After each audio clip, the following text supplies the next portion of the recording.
शंकर जी से रहा नहीं गया। भगवान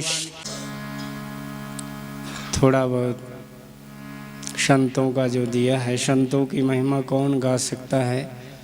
गोस्वामी जी ने विनय पत्रिका में एक भाव से पद कहा, संत भगवंत अंतर निरंतर नहीं किमपि मति मलिन दास कह तुलसी।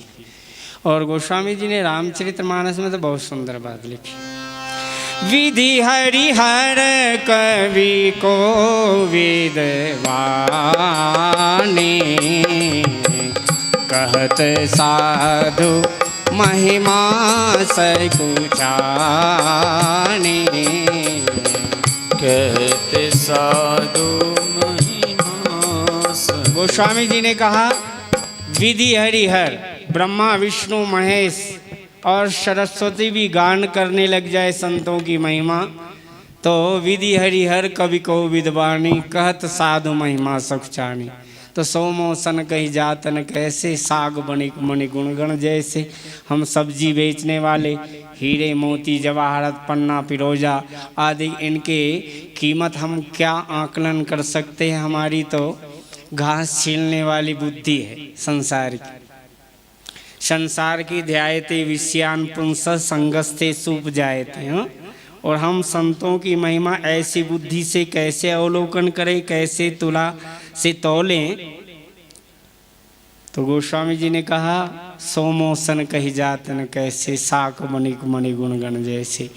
व्यासपीठ पर बैठी हुई संत महाराज श्री जैसे संतों की महिमा हम कभी गान नहीं कर सकते अपने मुख से। इनकी महिमा कौन गान सकता। गोस्वामी जी ने जब लिख ही दिया विधि हरिहर कवि को विद्वानी कहत साधु महिमा सब जन, अपने मन की बात तो कहते। सोमोसन कही जातन कैसे, साग बनिक मणि गुणगण जैसे। तो भैया संतों की महिमा हम क्या कह सकते हैं। आइए आज भगवत गुणानुवाद का विशुद्ध चरित्र भगवान का हम लोग प्रेम से श्रवण करें। भगवान की इतनी कोमलता, बद्रीनारायण भगवान के श्री चरण कमलों में बैठकर कई भक्त लोग मुझसे पूछ रहे थे कि यहाँ की महिमा क्या है। भाई भगवान की महिमा संत भगवंत अंतर निरंतर नहीं। अब यहाँ की महिमा हम लोग जिव्या से कैसे गान करें। लेकिन मुझे ऐसा लगता है ध्यान में बैठता हूँ तो कभी कभी पता भी कुछ आ जाए ध्यान में। अपनी मन गणंत बात है भाई, सत्य है नहीं हम नहीं जानते। तो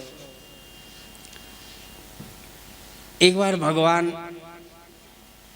क्षीर सागर में रहते रहते विचार किया होगा कि यहाँ पर तो बहुत दिन ही खारे समुद्रों में चाहे दूध के समुद्र में कैसे रहते रहते।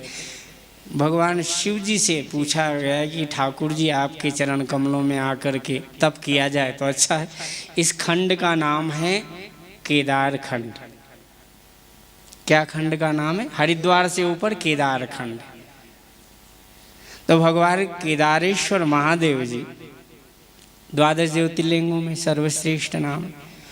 और एक बार की बात है अरुणाचल पहाड़ पर जब सब देवी देवता आदि में एकत्रित हुए तो वहां पर एक स्तंभ प्रकट हुआ। पहले तो ब्रह्मा जी को कहा विष्णु भगवान ने कि आप हमारे नाभि कमल से निकले हो और इसलिए वत्स पुत्र का। ब्रह्मा जी को गुस्सा आ गया, मैं आपका बेटा कैसे, मैं ब्रह्मा हूं, मैं संपूर्ण जगत को उत्पन्न करने वाला हूं। थोड़ा आपस में तू मैं हो गई, झगड़ा होने लग गया। तो इधर से अपने अस्त्र शस्त्र लेकर तैयार हो गए, अनादिकाल का नियम। तो दोनों के अस्त्रों के बीच में मध्य में एक स्तंभ प्रकट हुआ, आदि अंत रहित। और दोनों के अस्त्र शस्त्र जब लीन हो गए, उन्होंने कहा जरा इसका पता तो लगाएं कौन है कौन नहीं। विष्णु भगवान ने कहा भाई मैं तो नीचे को जाता हूं।